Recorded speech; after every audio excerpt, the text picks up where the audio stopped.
We're going to move on to the other major news this Thursday night. This evening, 2 U.S. Navy sailors are accused of betrayal, charged with sending national defense secrets to China for thousands of dollars in exchange. One sailor tonight facing an espionage charge which could carry a life sentence. Here's our chief national correspondent, Matt Gutman.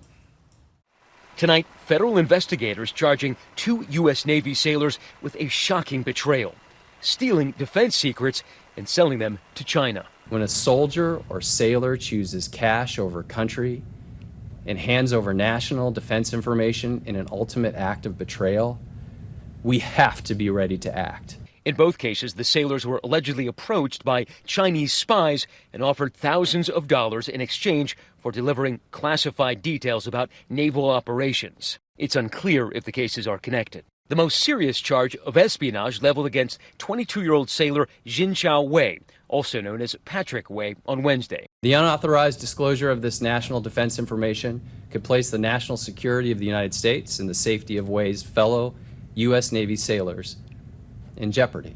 Prosecutors say Wei, a sailor aboard the USS Essex, sent a Chinese spy details about the defense and weapons capabilities of U.S. Navy ships, as well as information on ship movement. Authorities say Wei was paid at least $5,000 for selling technical manuals, blueprints, photos, and videos of the Essex. This is part of a brazen campaign by the People's Republic of China to target U.S. military officials. And 26-year-old sailor Wenheng Zhao, stationed at a naval base in Ventura County, California, now charged with conspiracy and taking bribes.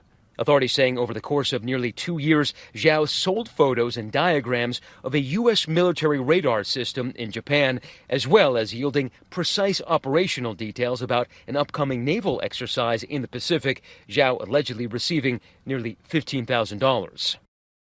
David, just a short time ago, both of those suspects had their first appearances in court.